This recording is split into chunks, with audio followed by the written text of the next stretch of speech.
watch a load of stuff and read stuff and watch interviews and try and absorb a lot of the material that was created around him as much as he created. We sort of pulled it into some loose themes, and we're not the first to do that. Other people talked about him in thematic terms. But we found that there were some clear threads that go through. So politics is one of those. As a former politician, he tells a story in the Night of Barton Stories, but it comes up and up again, this kind of sense of politics being something. So none of it is supposed to be directly things that Potter had created himself. It was taken inspiration from the stuff that he did. So some of those themes were religion, music, loss of innocence, illness, class, sex, politics, media, and the Forest of Dean.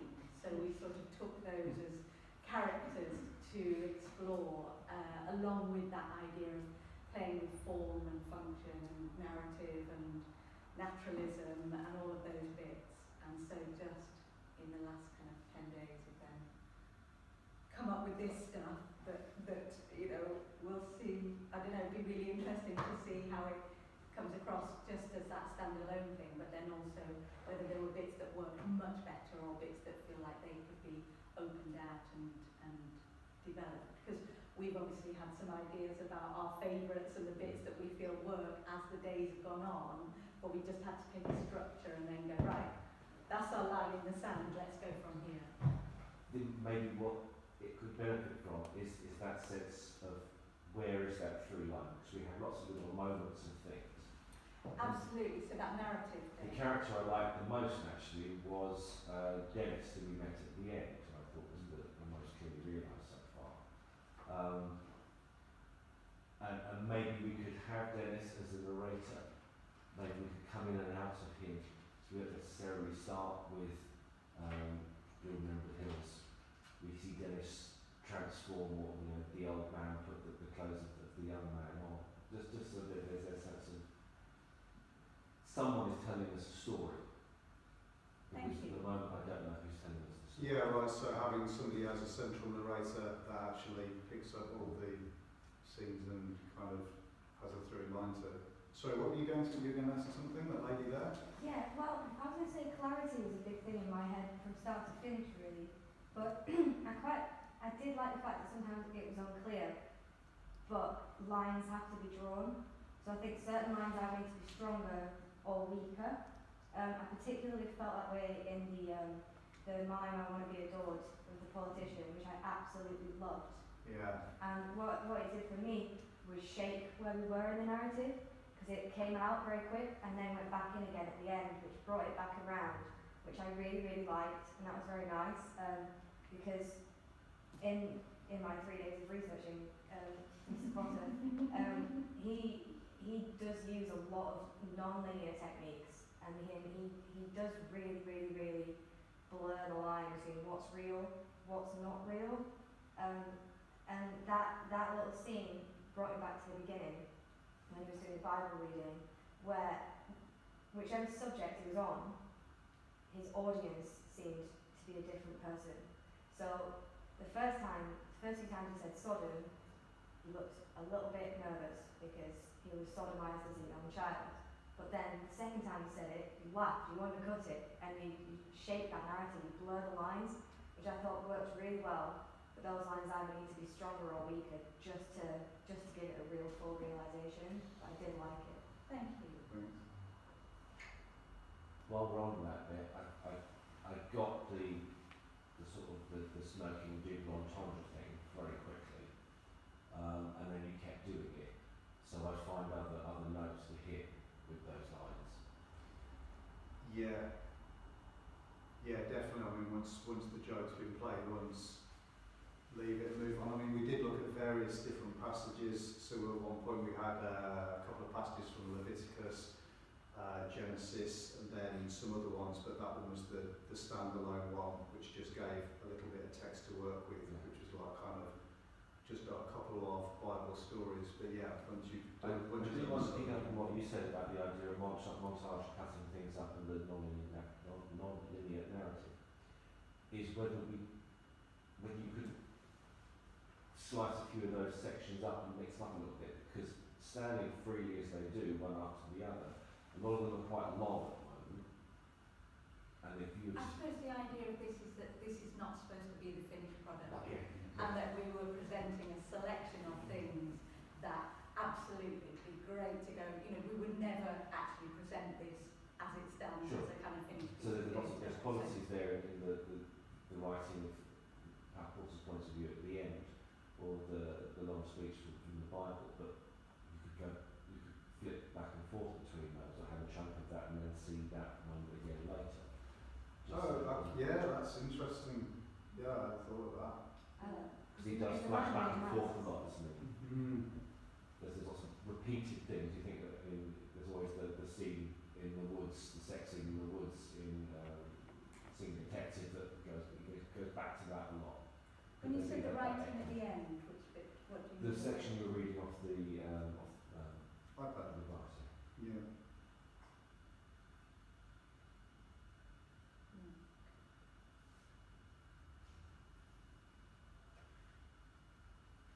I just wanted to talk about bits that I was kind of drawn to as a theatre maker myself, just that kind of sparked something. And I don't know necessarily what I liked about them, but just I thought those really captured something. And again, it's the moment where you're doing the politics and the kind of taking the microphone out of the bag. And just as a kind of theatrical moment, I thought that worked really nicely, and it felt like there was something in there worth kind of exploring a bit more. And also the relationship you picked up on to the Forest of Dean, and as a girl from Gloucester, it's quite a specific area, and it felt quite. I felt like I wanted to know more about his relationship to that and how that shaped and formed his life and work. But the singing and the accent and the kind of all of that lovely rhythm within the song really took me back to that kind of that area, and I thought it's really interesting to see the man of many masks, but coming from somewhere so rural and kind of specific in its ways. So yeah, they were bits I really enjoyed, and I thought the recording of the conversation was theatrically interesting in itself, and playing with the live and recorded I thought was really worth considering as a theatrical device. I really enjoyed that, and obviously the content as well was really interesting. Of the recorded scene? Yeah, I really, because you're thinking of the layering of that's really interesting, isn't it?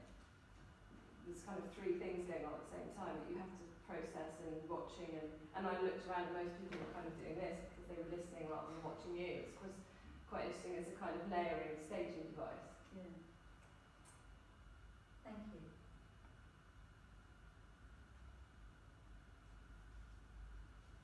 Go on.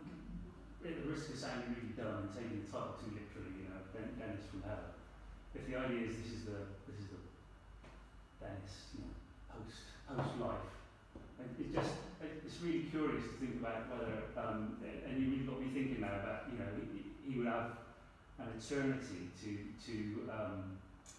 go back over things and analyse things and rehearse things, but also play as well, which is what you're doing. That idea that you're free of the body and you're just a kind of a mind, if you like, or a soul in space, and that you would the hell of that would be you would be constantly rehearsing and going over and analysing your life and analysing your work, analysing your achievements, your lack of achievement, all of that.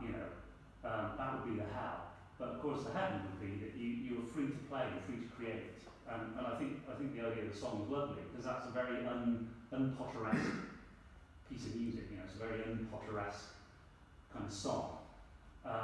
So I kind of weirdly like the idea that, with eternity, Dennis Potter might learn the guitar. He might do a folk song, he wouldn't do the 1930s stuff.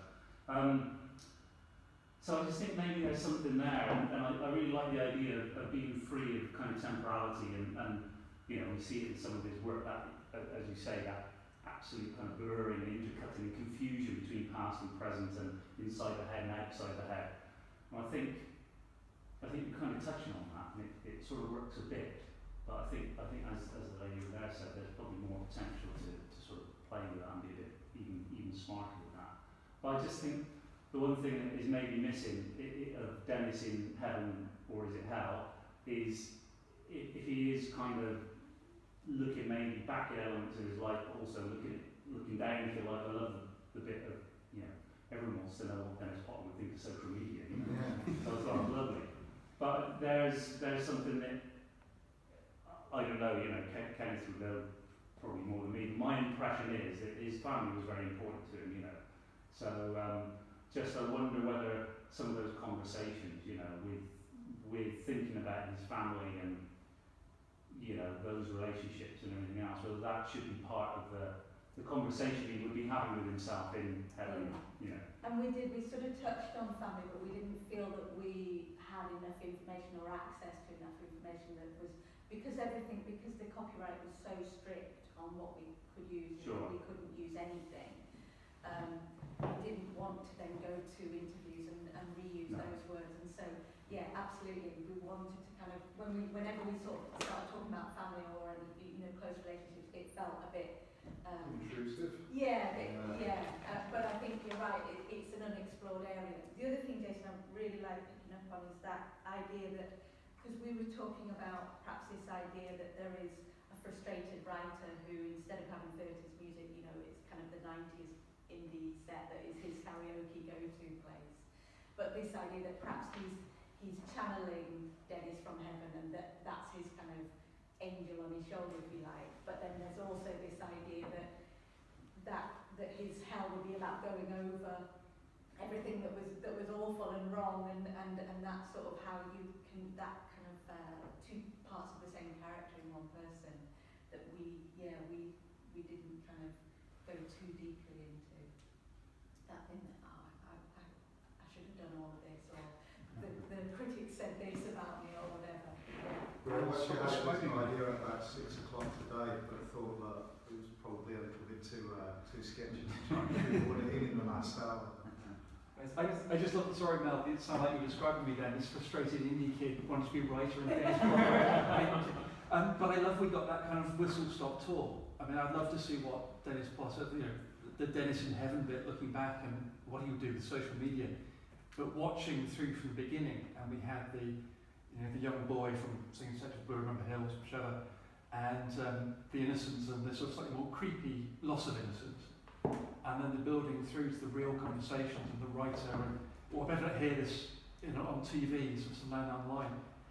And it just felt like it was all those issues that he did address, those things that did come back. I mean, not just the technology, but also this idea of regretting that, and the whole thing about looking back and looking at an incident from 18 different ways and still not quite knowing what you should have done. But now I really think that was a bit of a sort of Potter 101, was really nice to kind of come through all those things I remembered, that bit of suddenly breaking into the song as the politician. And it's like, oh God, this is why I like this guy. Brilliant, thanks, Ben.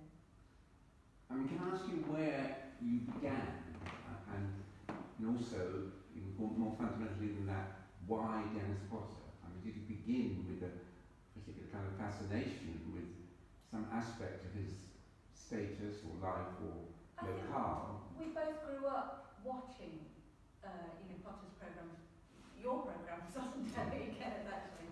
And then in, I think 2014, BFI had a little set of programs of... Well, 2014 and 15 we had a complete retrospective. Right, well, I wasn't At the aware of the BFI scale, yeah. but I went to a talk that was hosted by Mark Ravenhill, and they just ended with a picture, and Ben and I have known each other for a few years, and it just was quite striking to me that there were certain physical similarities between Ben and Dennis, actually, that there was a similarity, and that was really the spark of it, of us going, oh yeah, that's quite interesting, is there something worth exploring there? And then it sort of tinkered around. We went and revisited some of the back catalogue of work, but then actually in the last sort of 2 weeks, we went up to the Dean Heritage Centre and looked at some of the archives there. I've spoken to Jason and to John Belcher through Judy Day, a bit of the wider kind of archive, or see where we stood in terms of rights or ownership or use of original material. But there was an absolute sort of line very quickly drawn under that idea. So that was a bit of a sort of point of us going, oh, we'd imagined it would be something completely different. Oh no, we've got to start from nothing really, and to really work out, okay, so that's quite useful to go, all right, so what is it that we want to say about this? What are the things that are interesting to us from the work? How do we then define it? And how do we want to respond creatively to that? And we've only got a short amount of time, but let's have a bit of play with some of those things. But you foresaw a performance piece of a certain length or dimension. We foresaw having a sharing at this point, at the end, that where we would invite people to give us their thoughts. We didn't know what point we would be at for them. It might have been all a thing on a paper, that we just read out. But hopefully at some point we see that as having a future life. Again, we've kind of talked over this couple of weeks about what we feel that might sit best as, whether it is a piece of theatre or actually whether it feels better to become a piece of film or something that sits in the media of TV or. Well, you already have it as kind of mixed media form. Yes, but whether it became a sort of a standalone a program, if you like, rather than something that people went to see in the theatre. Yeah. I don't know. What do you? I mean, what I would say, just thinking aloud generally, is that there is something about him which is both imminent and unapproachable, and he's unapproachable without going into any details. At the Judy Dench level, they don't want intrusion, and whether they have some ideas that there are commercial possibilities for Dennis's unmade work later, I don't know. And I myself a few years ago went into a completely abortive notion, which was to approach really all the then current, so it's only about 4 or 5 years ago, currently eminent television or film, but primarily for television writers, and say to them, if I can set it up and create an opportunity for you to get off on Dennis Potter, you can actually choose your own point of beginning. And I went to everybody from Peter Morgan through Polyakov to Andrew Davies, everybody I could think of, people I knew I didn't know, and was turned down by everybody. Nobody wanted to venture there whatsoever. I think because of the sense of giantness there is about Dennis, as I think compared to any other writer of that era, and I worked with quite a lot of those, but they were all the ones I approached. The one who came nearest to saying he would respond, and I was very glad he said no, was Andrew Davies, whose immediate response was to read the Carpenter bio and come back to me and say, no, it doesn't interest me enough. But so he would have seen it really as just a process of another adaptation. But what I was looking for was something that would inspire other writers, but they simply did not want to know. So maybe it was a very stupid idea. And my sense is that, and very much I had this sense going through those 2 years with the BFI, where they did everything, but because of BFI's priorities, they have to make money as well as do things for art's sake. They didn't want to do it chronologically, and I didn't protest about this, although in retrospect I wish they had. And what they imposed upon it was a kind of series of topics, like segments, sex and death, and growing up, and things like that. So a shape which Dennis had never conceived, because what came out of him as it did, was imposed on that. And what we found after a while was that people weren't that interested in sex and death. They just wanted to know when we were going to run, Pennies from Heaven. I mean, it was segmented. So maybe that experiment or that exposure took place too early, too close to his death. My sense generally is that, to put it in a kind of crude way, is that shares in Dennis Potter are a bit low at the moment. My feeling is that there is not a great deal of live interest, although I was approached by another theatrical pair of sort of vaudeville performers. Project Adorno. Project Adorno. I think it probably was, it was only a few months ago, and you know, we had a long meeting, and then I said thank you very much, and they did, and we never contacted each other again. I whether they're producing something, I don't know. So there are intermittent pieces of interest, but he stands there, you know, rather like the frozen head in Cold Lazarus, absolutely imminent, but not giving much, not being much being given to him. So your efforts are you know, wonderfully, you know, to be applauded. But I think the focus is yet to be there, whatever that is. You know. And it's interesting, isn't it, when you do revisit that enormous body of work, it's just amazing, the sheer volume, but then also the kind of depth and the content of it. It's the volume, but it's also, you know, I haven't thought about this very systematically, it's also the power and exclusiveness, uniqueness of that voice. I remember going to a film festival at Turin a few years ago, where I'm sure they don't still run this festival like this, but this was around 2009, and they were trying to get into the 80s. And the form of this festival was that everything in it, which is very Italian in one way, was shown 3 times. So during the 10 days I was there, The Singing Detective and Pennies from Heaven, I don't know whether we got into the posthumous bit, was shown 3 times. And I was expected to be around and be available, and you know, there was a lot of other figures from the 80s, including Michael Palin, you know, doing their thing.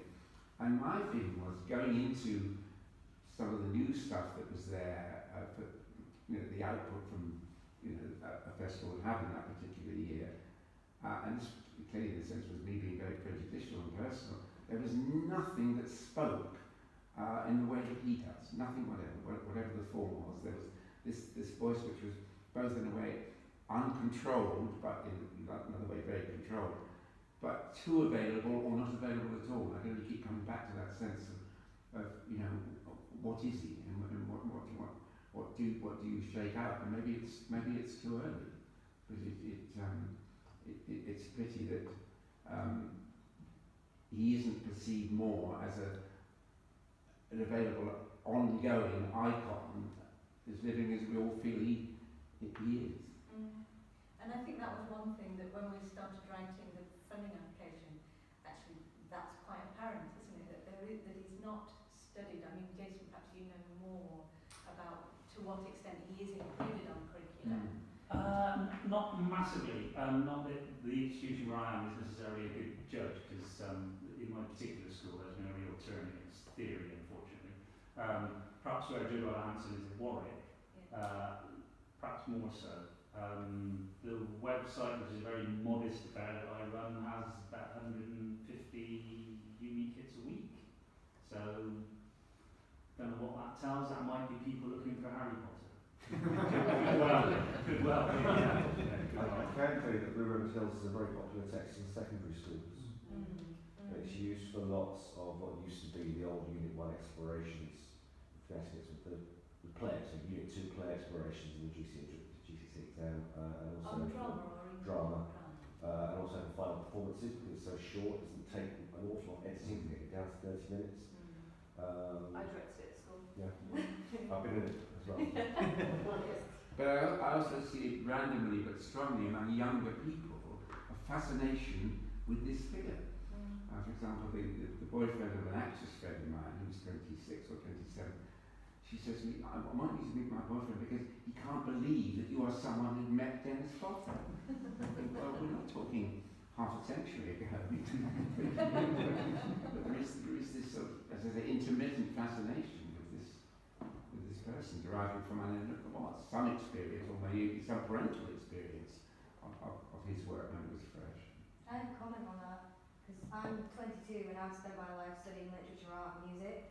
I didn't know who Dennis Potter was until I got the invite for this, and then I've been reading, I've been watching, and there's a fascination. I've always been very academic in the way that I look at theatre and the way that I look at art, and that was it for me. The amount of conventions that they weren't unknown in the 60s at all, they had been done, but mainly in dingy underground theatre, like, you know, the Renegades. It was like, for me, so far, obviously I wasn't around, I was born the year that Dennis Potter died, in fact, but I know, there's a lot of bravery there, but there's also a lot of cowardice, and there's a lot of truth, but there's also a lot of lies, and I totally see what you mean in this very, very short time of researching him.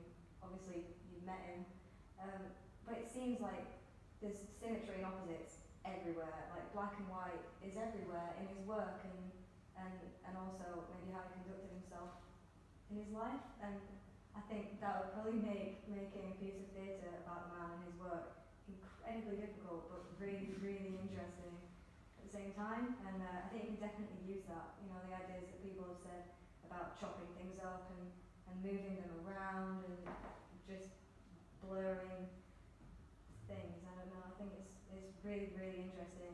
I think the material that you've got is wonderful, and you've definitely got somewhere to go. And it is unique. It's really rare. And like I read everything I can about theatre, and this is a man that I've missed, and now I cannot understand how I missed him. So.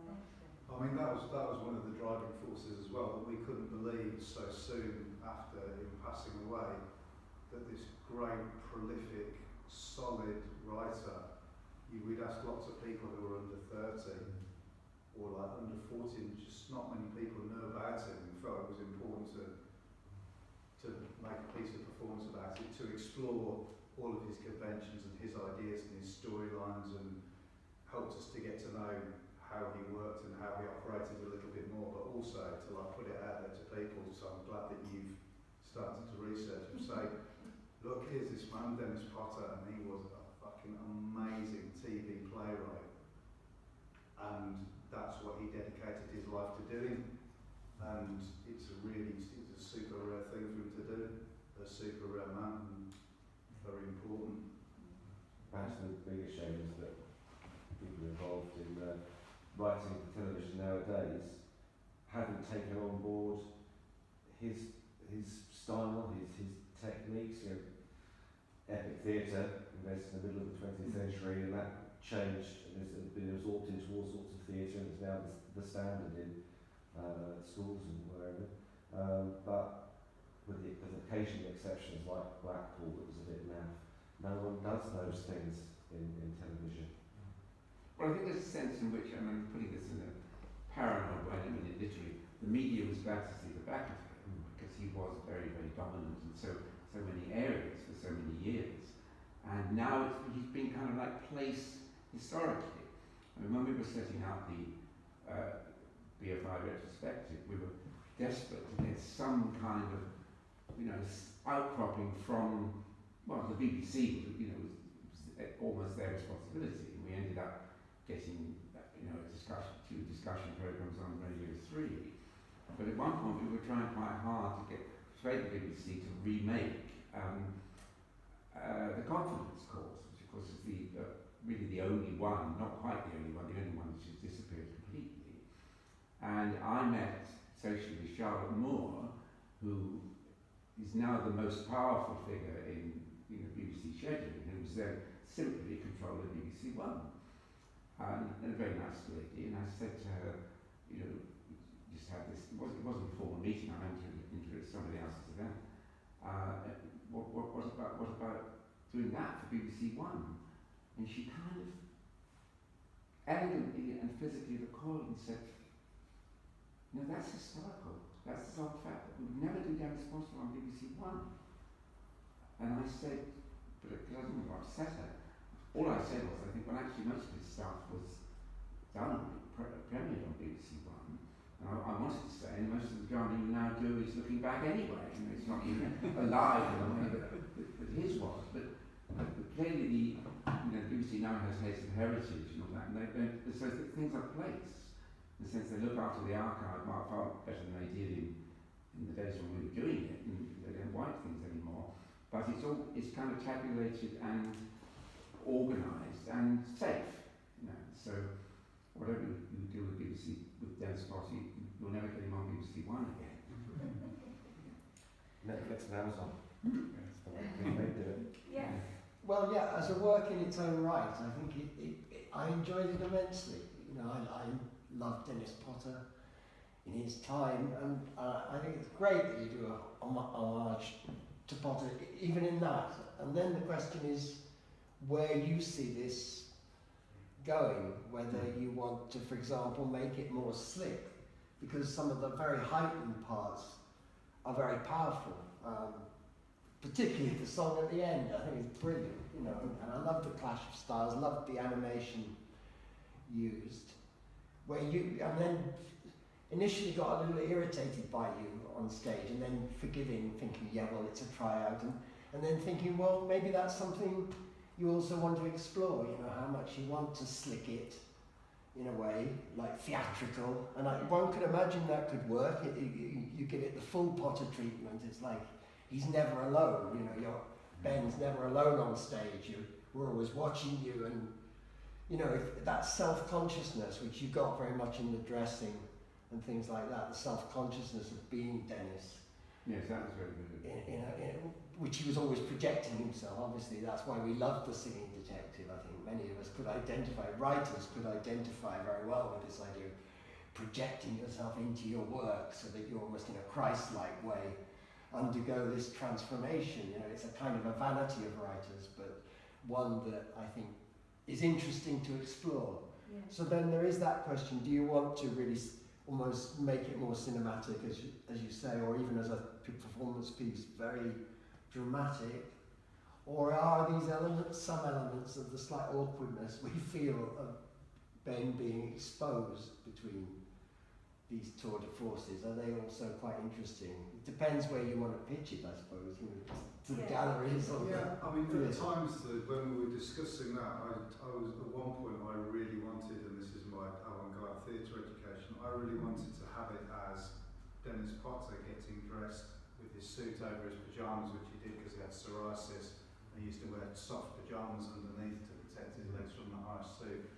I had this really weird idea of it being like almost like a durational piece where I was trying to put on a suit above the pyjamas wearing boxing gloves as a symbol of how bad his hands had got and how difficult it must have been for him to do the simplest things like getting dressed. But yeah, we're very conscious, you know, is this, do you actually do, how long is the audience willing to sit here for while we do this? You could show the difficulty of it in a minute, or you know, you could stretch it out to 40 minutes. Yeah. I actually, thank you very much for inviting us. Really enjoyed it. Yeah, you're welcome. Really glad to see you. I'm glad you picked up on that, because that linked me into physicality. There's a lot of people talk about the man whose work I'm a big fan of, probably since seeing Singing Detective in the mid-80s. I was really focusing on the physicality, on those two scenes. It's what I really picked up on. Both the older, trying to get dressed, you know, with the psoriasis, obviously the gnarled hands, and also that final image, because having watched his career as was from 86, 93, and then in retrospective, I always have burnt to my retinas that final interview with Melvyn Bragg when he's obviously in immense pain, smoking through those gnarled arthritic fingers is an image that I sort of readily associate with him now, and you made a very determined to actually incorporate that into this. It linked me into the accessibility of how you saw it as a theatrical performance. For me, I did because of that, because of the dressing scene. I'm intrigued to know why you chose to go about doing that, and was that purely for dramatic effect? Was there a reason why you wanted to show that effect of his gnarled hand? Linking into what you said about maybe using, you know, boxing gloves. Yeah. Yeah, because that's him actually, it just shows the extent where somebody usually, I mean, it's usually seen as like quite a, you know, like a cool thing to do, people smoking cigarettes, and then just to show that physicality of, you know, this is how bad that his hands were. He was really in pain, and this is how he had to hold cigarettes. But yeah, it is kind of harking back to that whole, the last interview that he did with Melvyn Bragg. We talked about it not wanting to feel like an imitation of things that are very well known. So we wanted to be really clear that this was not the Melvyn Bragg interview, because everyone who's seen it has got some impression of that, and as you say, there are some quite lasting bits that will be personal to different people, and it's been published so many times. And again, because of the rights issues, we knew we weren't allowed to go near anything that existed, but there were some aspects that, you know, in the same of any physicalisation on stage, you can portray quite simply, and that the hands were a key part of Dennis as a man, you know, and as a writer, that thing of how he held himself. So it was about portraying that, but also, you know, I think we also, to pick up on Jason's earlier point, we talked about this thing about, oh, perhaps he's in heaven and perhaps he's free of all of this, and that's a nice thing, that it's Dennis Potter without all of that. But then you go, well, then who is he? You know, or who do the audience get to feel who he is? What is it? And that thing of, with Boxing Gloves, also being aware of going, well, we could go off on so many different tangents. Absolutely, we could create a whole body of completely original work. But we had to be quite strong with ourselves to go, but how does that relate in terms of what people are watching and their knowledge of Dennis Potter or their knowledge of things around that as well? But that could be clear if we have the Dennis in heaven who is free of these constraints and these Exactly, things in that. exactly. If you then put on those gestures like you put on a glove, like you put on a mask, it's more gestic in that way. If you show us the arrival of the gesture, and then we see you becoming that version of Dennis, that could be a way of transferring from one character to another. Yeah. I think it's interesting to hear that. I think, like you, I'm a massive fan of narrative. I'm really, you know, if I'm watching a play, I want to know who the characters are and what the story is, and that is my complete chosen choice of theatre to enjoy. I think with this, you know, we were quite clearly, we kind of went on the basis of going, we want to feel quite inspired by the work and use this as a bit of playtime. And then from that we could go, all right, there's this whole scattering of stuff, and I think it's interesting, we're hearing both things, you know, partly kind of going, there is that sort of magazine thing maybe, but there is also the potential to take that and take it into a form of narrative, and to decide whether that narrative just is a one-man show still, or if it becomes something else. And again, you know, you could have chorus girls, you could make that whole indie disco feel come alive, couldn't you? You could go in so many different directions, which is both a brilliance and a curse, I think. But in terms of content, how far are you committed to the heaven element? We thought it was quite a nice title. That was purely a word. Most of this, yeah. Most of this is a display of our whims, really. You know. I mean, the song is, where does the song come from?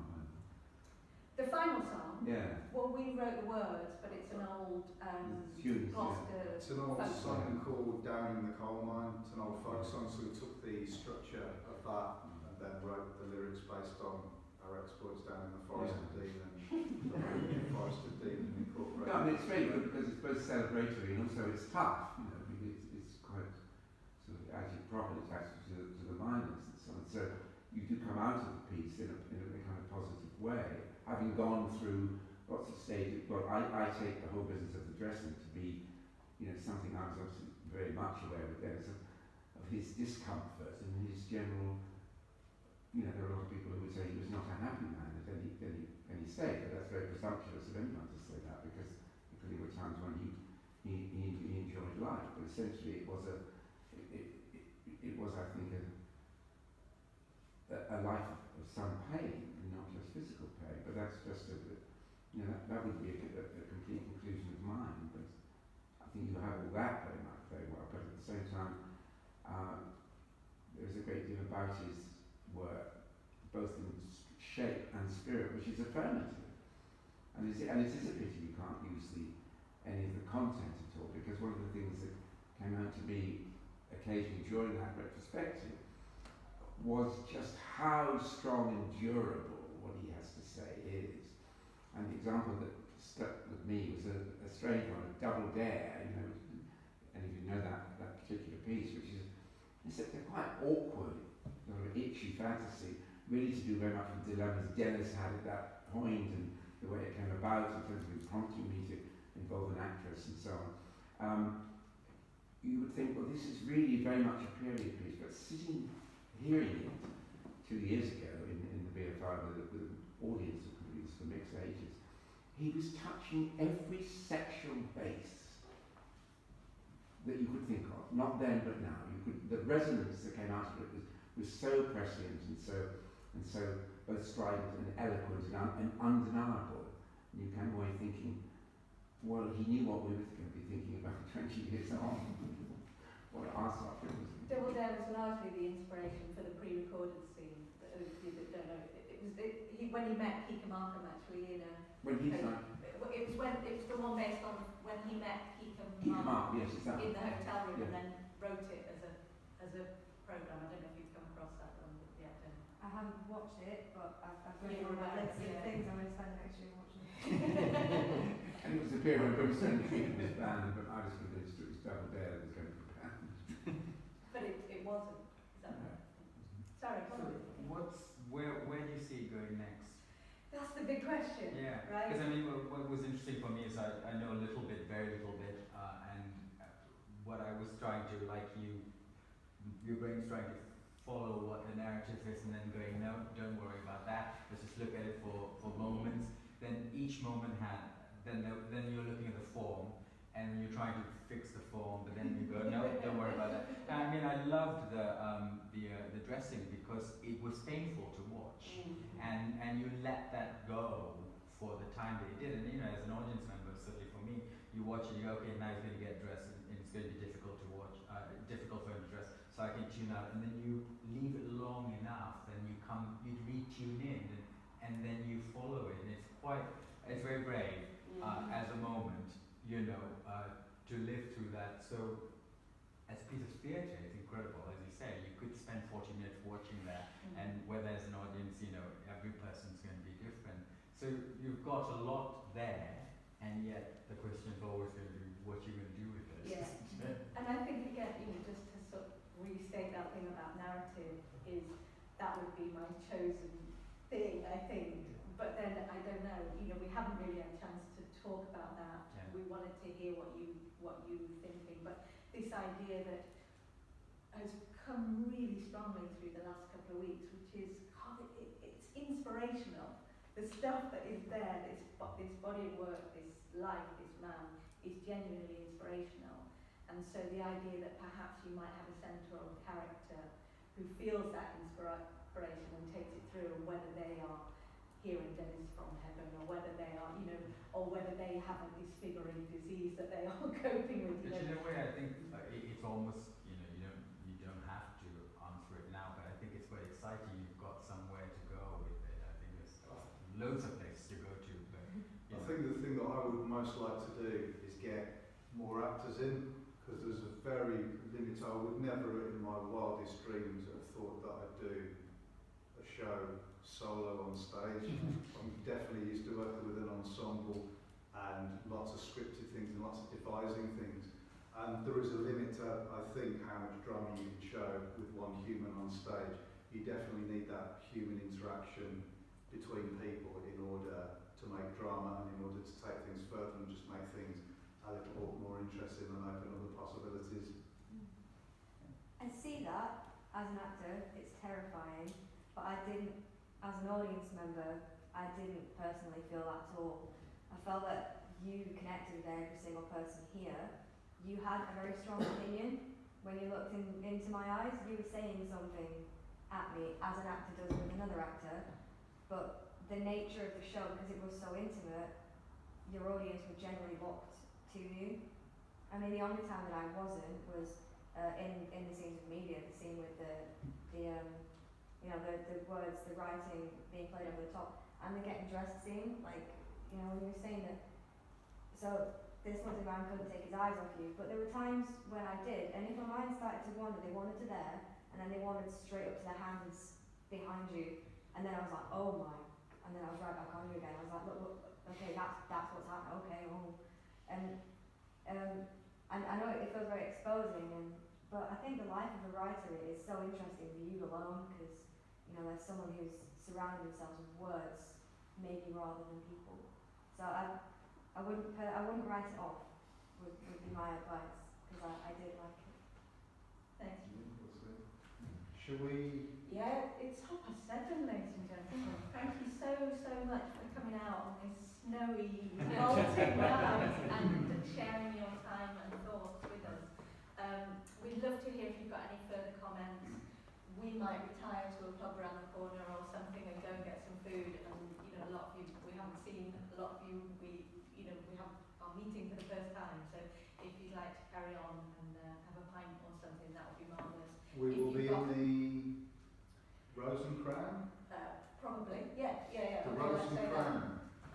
But also, if you do have to rush off, thank you so much. And if you've got any thoughts that trickle down afterwards, and you want to email or share with other people, we've we'll create a script, if you like, built on what we've got, and we've got a rough cut video of what was presented. So if you think, I wish that person might have seen it or should have seen it, or you have that kind of little matrix of memories or thoughts, that would be marvellous to do feedback to the Dennis from Heaven email address, which we share.